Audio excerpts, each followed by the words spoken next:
saat membangun diversity dan inclusion-nya itu di tanah air sendiri akan bisa gandeng negara lain nggak sih, Mas? Oh, tentu sangat bisa.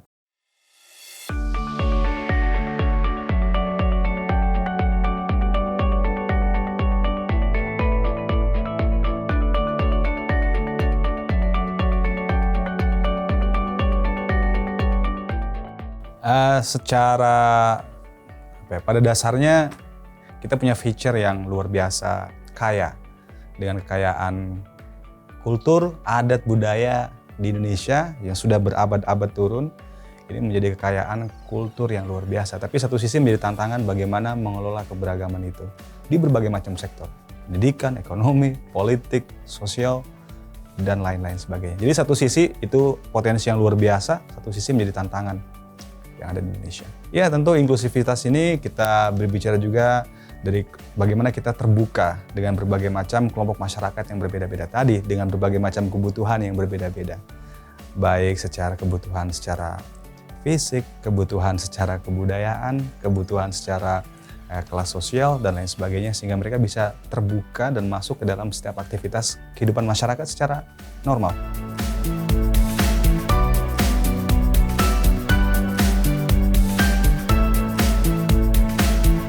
Secara umum berjalan dengan harmonis, tapi kemudian 1-2 titik ada ketimpangan dan ada permasalahan itu ya. Ketimpangan semisal kalau kita melihat keberagaman dari sudut pandang kewilayahan.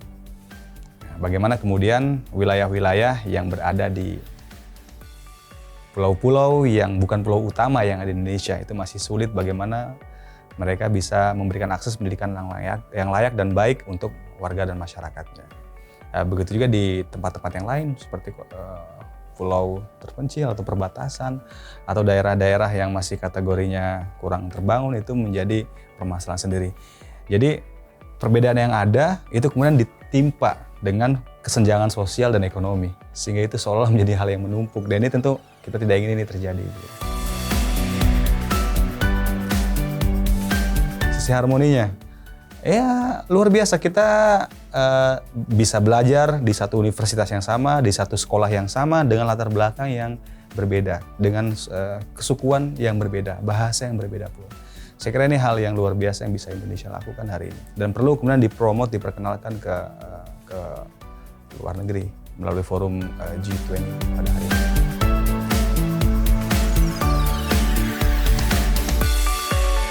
Nah ini yang menjadi satu sisi menjadi kelebihan, satu sisi juga ada tantangannya. Kelebihannya tentu dengan ada media sosial, semisal kita bisa mempromosikan kebudayaan dan bisa campaign juga nilai-nilai keberagaman dan juga bisa memberitakan hal-hal baik bagaimana terjadi harmonisasi di banyak tempat. Tapi di satu sisi yang lain, ketika justru ada sekelompok yang membuat narasi-narasi yang kurang baik di media sosial dan tidak semua masyarakat Indonesia memiliki wawasan literasi digital yang baik. Tentu ini menjadi satu hal yang perlu diwaspadai dan perlu diperhatikan. Maka di salah satu proposal kebijakan yang saya tulis di Y20 pada gelaran G20 pada tahun ini adalah bahwa harus ada kegiatan literasi digital yang mana itu membuka wawasan dan membuka skill dan kemudian membuat konten-konten di media sosial yang bisa mengharmonisasi keberagaman itu. Jadi memberikan knowledge, memberikan experience bagaimana kemudian ini bisa menjadi narasi yang utama di media sosial. Alih-alih kemudian ini diambil oleh kelompok yang kemudian monetisasi tidak bertanggung jawab dan kemudian membuat narasi-narasi yang kurang baik. Padahal kita baik-baik saja. Semisal gini Mbak, kalau kita lagi rame-rame ada masalah-masalah yang ada di media sosial, ribut dan lain sebagainya, viral. Coba Mbak keluar ke rumah, tengok kanan, tengok kiri, kadang ya biasa-biasa saja begitu. Nah itu kan kadang keriuhan yang ada di situ tidak sebanding dengan apa yang ada di situ. Maka wawasan literasi digital itu juga menjadi satu benang lurus yang harus dikerjakan bersama-sama agar ini terharmonisasi dengan baik.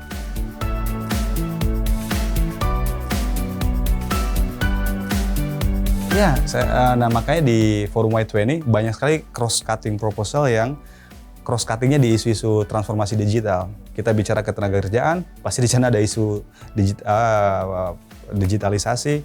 Kita bicara tentang livable planet, di sana juga pasti ada isu digitalisasi. Kita bicara education juga kita pasti ada digitalisasi di sana. Nah ini bisa memotong gap yang ada di Indonesia. Contoh gini Mbak, sementara secara pembangunan fisik untuk infrastruktur pendidikan belum bisa dijangkau sepenuhnya di berbagai macam wilayah, maka dengan adanya infrastruktur internet, itu setidaknya teman-teman yang di daerah tadi itu bisa mengakses berbagai macam resource pendidikan yang bisa mereka konsumsi dengan baik di daerahnya masing-masing. Ini bisa memotong gap kecepatan teknologi ini. Nah, kalau kita bicara hal-hal yang lebih besar lagi, bagaimana nanti literasi digital juga bisa mampu membuat institusi manajemen pendidikan bisa menjadi lebih baik. Lalu kemudian juga staf pengajar, dosen, guru, dan sebagainya juga bisa mengakses pendidikan ini juga dengan baik. Ya solusinya tadi, kita bisa membuat narasi-narasi yang baik, tapi kemudian masih banyak hal yang ini perlu ditangani secara pengelolaan hukum, kemudian juga penegakan hukum yang ada di dalam media sosial dan sebagainya. Tantangannya luar biasa.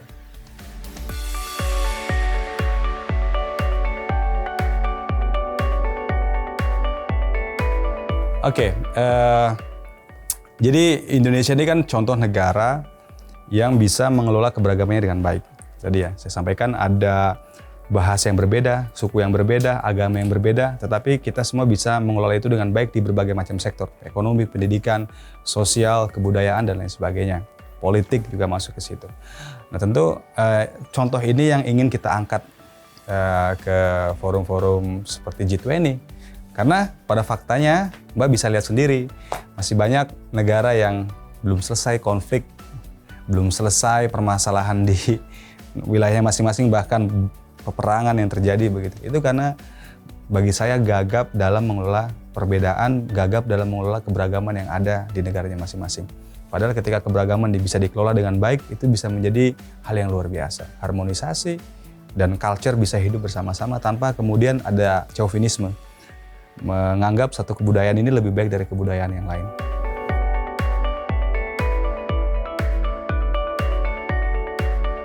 Ya tentunya hak-hak, ya human rights, hak asasi manusia, bagaimana mereka mendapatkan akses pendidikan yang sama, akses pekerjaan yang sama, akses kepada pelayanan publik yang sama, dan juga kehidupan normal bersama dengan masyarakat yang lain. Tentunya dengan konsensus ya dengan kesepakatan model pengelolaan keberagaman seperti apa yang dimaksud, dan juga dengan penegakan hukum yang juga sesuai juga.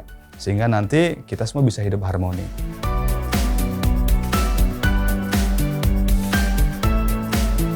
Ya tentunya kita pengen perspektif Indonesia ini bisa diadopsi oleh negara-negara lain dengan kebijakan proposal-proposal yang kita tulis begitu, dan itu nanti ada proses debat dan diskusi dari negara-negara lain juga.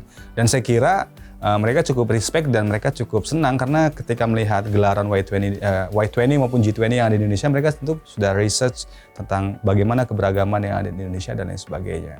Dan tentunya pengalaman organisasi saya, Pergerakan Mahasiswa Islam Indonesia, organisasi anak muda yang giat membumikan Pancasila, giat membumikan nilai-nilai keberagaman, kemudian tentang Bhinneka Tunggal Ika dan lain sebagainya, ini juga bisa menjadi spirit tersendiri bagi teman-teman yang terlibat begitu. Dan kita juga selama ini punya kelompok namanya Cipayung.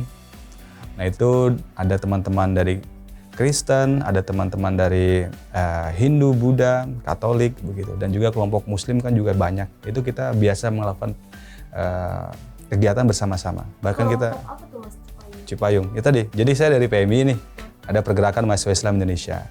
Ada juga GMKI, Gerakan Mahasiswa Kristen Indonesia, ada PMKRI. Itu untuk teman-teman dari Katolik. Lalu juga ada KMHDI, itu dari Hindu, ada Hikmah Budi dari Buddha. Dan Islamnya pun juga ada yang dari Nahdlatul Ulama, ada dari Muhammadiyah. Nah itu kita biasa melakukan kolaborasi, bekerja bersama-sama. Seperti apa pekerjaan? Contoh semisal, tahun lalu yang memperkenalkan dan mengawali inisiasi kegiatan vaksinasi COVID-19 yang ada di kampus itu kita. Dan itu langsung koordinasi dengan presiden. Nah, itu contoh bahwa kita dengan berbagai macam latar belakang yang berbeda, tapi untuk kepentingan misi sosial dan kemanusiaan yang sama, kita bisa kerja bareng-bareng begitu. Juga untuk hal-hal yang lain juga, bakti sosial, kita melakukan hal yang sama juga.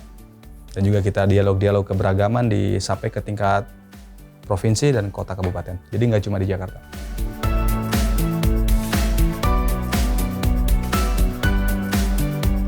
Ya, karena sebetulnya saya lebih kental ke pendidikannya.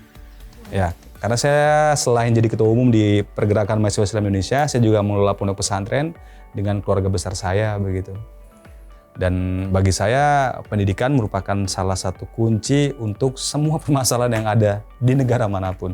Ujungnya pasti pendidikan. Jadi saya kira ini salah satu core yang inti. Maka saya tertarik untuk membawa pengalaman saya dalam kehidupan sehari-hari saya untuk dibawa ke forum Y20. Nah, jadi keberagaman, pondok pesantren juga salah satu corong Islam di Indonesia yang berbicara tentang keberagaman, tentang perbedaan keyakinan, tentang harmonisasi keberagaman tadi. Itu juga menjadi aktor utama di Indonesia. Lalu kemudian juga belakangan ada undang-undang pesantren. Nah, jadi di undang-undang pesantren itu sekarang pesantren tidak hanya menjadi pusat pendidikan, tapi juga pusat pemberdayaan. Nah, maka di 5-10 tahun terakhir, pesantren juga sudah banyak melakukan kegiatan-kegiatan yang bersifat ekonomi dengan kelompok-kelompok kecil. Nah, saya kira ini akan berdampak langsung kepada masyarakat. Nah, biasanya pesantren ini menjadi senternya. Kita mengelola semisal bank mikro syariah. Kita memberikan pinjaman, jaminan untuk masyarakat ekonomi yang ada di bawah dengan skema yang sederhana, tapi kemudian bisa langsung menyasar ke masyarakat. Dan kita juga hari ini santri tidak hanya mengaji secara kultur, secara tradisional, tetapi juga banyak sekarang pesantren-pesantren punya SMK. Nah, mereka punya studio seperti ini, mereka punya kegiatan kelas multimedia, punya kegiatan otomotif dan lain sebagainya. Itu juga bisa mempromosikan nilai-nilai ekonomi yang langsung menyentuh kepada masyarakat yang ada di bawah. Dan bisa membuka skill komunitas dan wawasan. Dan pondok pesantren ini relatif terletak di berbagai daerah yang tidak di kota-kota besar. Walaupun ada ya pesantren di kota-kota besar ya, tetap ada. Tapi relatif banyak yang ada di daerah-daerah non-urban. Nah, ini juga bisa menjadi partner utama stakeholders, baik pemerintah maupun sektor swasta dalam memutus ketimpangan sumber daya manusia yang ada. Karena kita menyediakan pendidikan bagi masyarakat di level manapun. Nah, ini keberagaman dari sudut pandang pondok pesantren yang memberikan pelayanan pendidikan kepada masyarakat. Bahkan banyak juga pondok pesantren yang mereka lahir sebelum negara ini merdeka. Nah, artinya kita sudah hadir sebelum negara memberikan akses pendidikan kepada masyarakatnya. Nah, ini jadi pengalaman yang baik untuk disampaikan di forum Y20. Nah, salah satunya itu kan bahwa keberagaman juga dalam artian keberagaman dari sudut pandang wilayah, ketimpangan wilayah. Kota besar, kota kecil, akses pendidikannya berbeda. Nah, tapi pondok pesantren di berbagai macam tempat apapun dengan kemandiriannya bisa memberikan akses pendidikan itu kepada masyarakat. Nah, itu juga yang jadi pengalaman kenapa saya mengambil tema ini.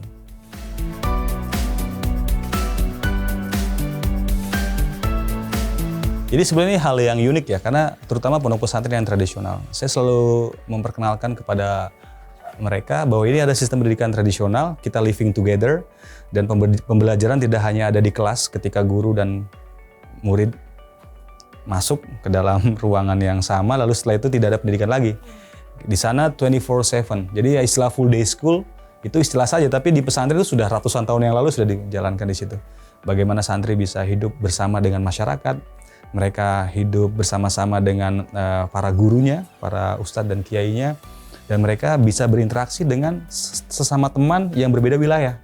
Ada orang dari Jawa Tengah, dari Jawa Barat, mereka bisa berinteraksi dan akhirnya mengenal kebudayaan mereka satu sama yang lain. Dan itu membentuk karakter. Jadi itu pendidikan karakter yang ditanamkan. Bagaimana kemudian dedikasi mereka kepada pendidikan, dedikasi mereka kepada masyarakat melebihi daripada sistem pendidikan yang lain, alih-alih hanya formal saja. Tapi kembali itu tergantung ke masing-masing individu.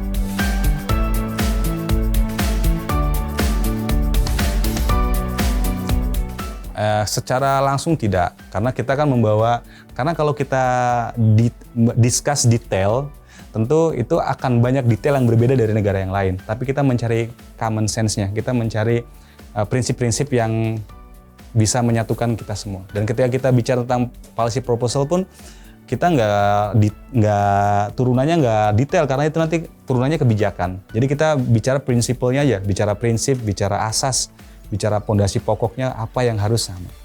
Semisal tadi ketika bicara kita harus provide akses pendidikan merata ke semua kelompok dan ke semua wilayah. Nah, contoh itu kan sama dilakukan pondok pesantren juga begitu. Kita di semua wilayah kepada semua kelompok masyarakat dan lain sebagainya. Contoh di situ. Dan juga tidak menutup diri dengan keberagaman yang ada.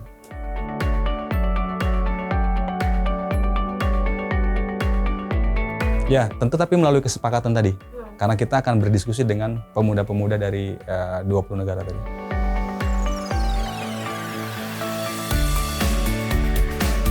Saya sempat aktif dengan berbagai macam komunitas juga, ekonomi kreatif. Seperti ini contohnya Mbak, Mandalika misal, itu kan MotoGP pertama di Indonesia. Tapi orang jarang melihat bahwa di situ juga salah satu cara Indonesia itu memperkenalkan ekonomi lokal, yang mana itu memperkenalkan produk lokal khas sana. Tetapi kan kita tidak ingin yang justru mengkapitalisasi itu orang luar Lombok begitu. Ya harusnya yang berkreasi, yang berjualan, yang berada di sekitar MotoGP itu ya orang-orang daerah sana. Tetapi bagaimana kemudian mereka bisa dilatih memiliki skill sehingga produk yang mereka hasilkan tetap produk tradisional, produk lokal tetapi standarnya standar internasional. Nah saya kira itu contoh yang bagus yang ada di Mandalika. Nah itu juga ketika Indonesia pengen buka wisata-wisata yang lain internasional, itu juga harusnya begitu. Jadi yang ekonomi di lokal itulah yang harus menjadi corong mereka untuk memperkenalkan culture-nya, keberagamannya yang ada di situ. Batik Lampung, batik Jawa Barat, batik Jawa Tengah, batik Jawa Timur itu berbeda-beda dan setiap pasti ada destinasinya masing-masing. Nah, itu salah satu contoh kegiatan ekonomi kreatif yang berbasis komunitas lokal untuk mempromosikan keberagaman. Nah, itu perlu ada komitmen yang kuat dari pemerintah lokal maupun pengusaha lokal untuk memberdayakan masyarakat itu semua. Tentu kita nggak ingin dong yang punya gelaran daerah mana yang jualan orang di luar daerah itu begitu. Nah, dari riset yang dilakukan oleh Co-Chair, dari kita kan punya white paper itu, isinya hasil riset dari teman-teman bahwa kenapa ekonomi kreatif ini penting, karena ini bisa membuka ruang kolaborasi yang lebih kepada masyarakat terutama anak muda. Ketika anak muda semakin berkolaborasi, maka akan semakin terbentuk masyarakat yang semakin terbuka. Ada kolaborasi, ada komunikasi, dan juga ada ruang untuk mengekspresikan diri.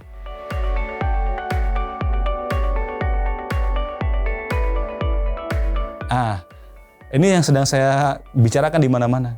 Karena saya bilang, ya tadi, kalau anak muda yang potensi yang pintar, semuanya tinggal di Jakarta, semuanya tinggal di Surabaya, semuanya tinggal di Semarang, lalu siapa yang akan membangun desa daerah masing-masing? Nah, sekarang lagi tren nih, desa, wisata berbasis desa.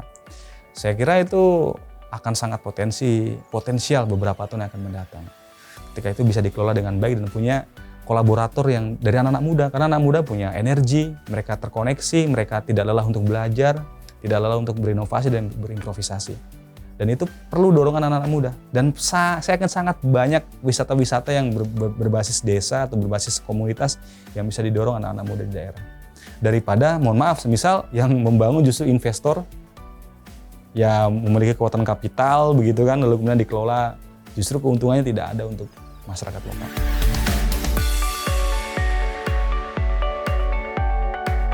Ya, sementara kita campaign melalui ini, kita bicara di banyak tempat, banyak daerah, dan juga tadi ada komitmen dari pemerintah lokal dan juga dari private sector lokal bagaimana mereka bisa mensupport anak-anak muda yang punya komitmen untuk membangun daerahnya dengan insentif, dengan fasilitas, asalkan memang bisa dipertanggungjawabkan. Dan itu sangat penting sekali dan sudah ada sebetulnya program-program tersebut dari pemerintah. Tinggal bagaimana kita mengkombinasikan itu semua.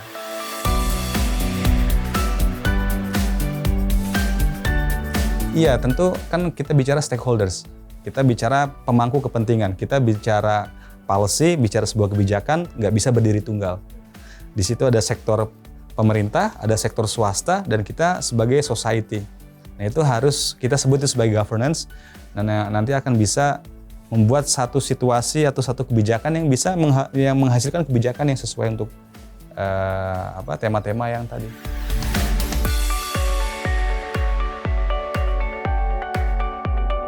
Oh, tentu sangat bisa.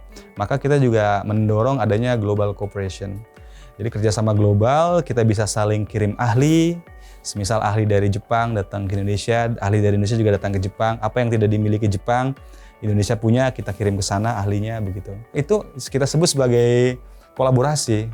Nah, jadi yang dari sana mengajarkan sesuatu yang kita nggak punya. Nah, tapi kembali lagi saya mendorong di setiap statement saya itu bahwa kebijakannya harus bersifat lokal. Jadi kalau ada kerjasama internasional, jangan di Jakarta mulu, jangan di Surabaya mulu nih, jangan di Palembang mulu, tapi ayolah ke yang pojok-pojok begitu loh, yang kemana semisal yang pojok Jawa Barat di Pangandaran atau di Sukabumi begitu, atau di Jawa Tengah di daerah Magelang atau di daerah Kebumen begitu.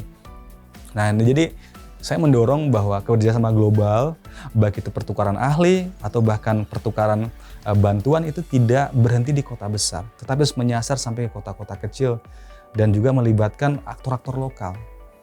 Karena kalau kita bicaranya selalu dalam konteks global atau konteks nasional, ya semua sudah punya kebijakan, tinggal bagaimana implementasi di daerahnya tadi.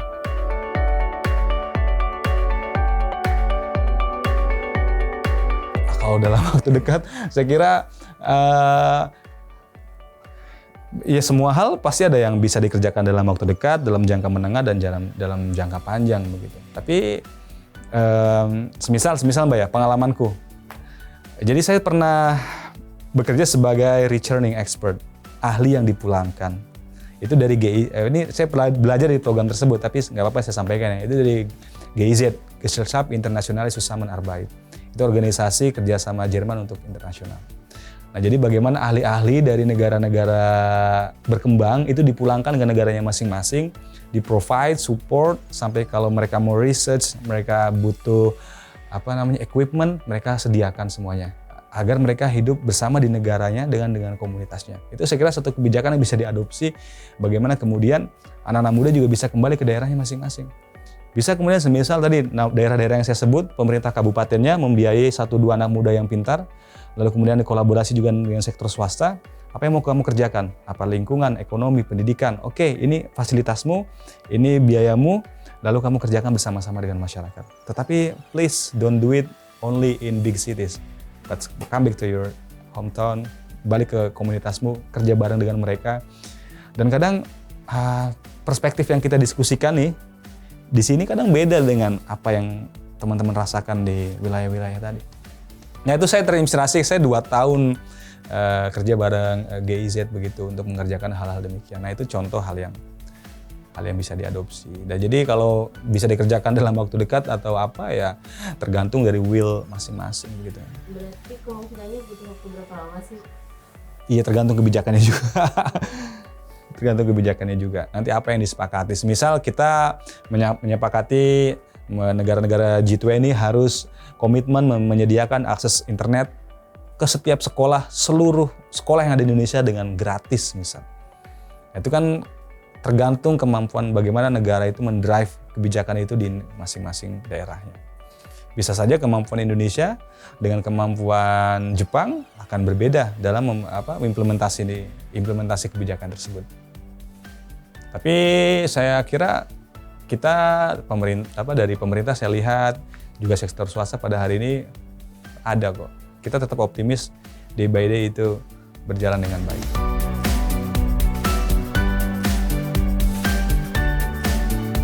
Oke. Jadi yang pertama tentu kita ingin menyelesaikan problem yang ada sesuai dengan track kita masing-masing. Saya dengan track Diversity and Inclusion menulis proposal yang nanti ini juga sampai hari ini masih dalam proses diskusi, perdebatan, persidangan juga ada.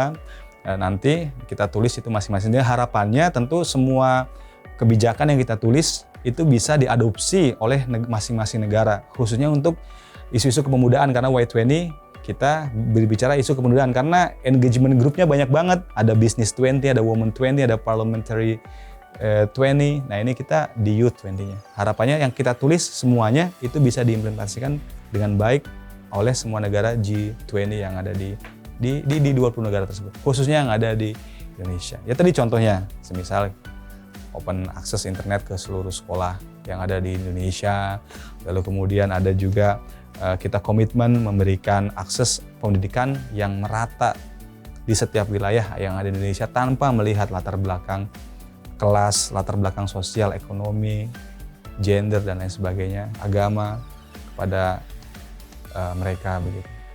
Nah ini tentu harapannya itu bisa diimplementasikan semuanya.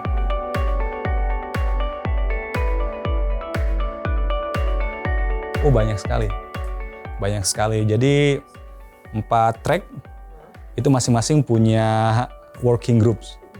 Kayak di track saya itu kita punya 7 working groups. Jadi tema pendidikan dan ekonomi kreatif kita bagi lagi jadi 7. Dan setiap working group itu ada bullet pointnya masing-masing. Jadi panjang sekali kalau saya baca, jadi kayak undang-undang dasar begitu. Jadi ini sedang kita diskusikan. Tapi nanti kesimpulannya ada sekitar 2 halaman. Nah, nanti hasilnya tentu akan kita share ke teman-teman semuanya. Ya nanti setelah gelaran konferensi KTT Y20 ya, setelah di Bandung dan Jakarta. Nah itu harapannya tentu bisa banyak hal yang bisa diadopsi dari situ.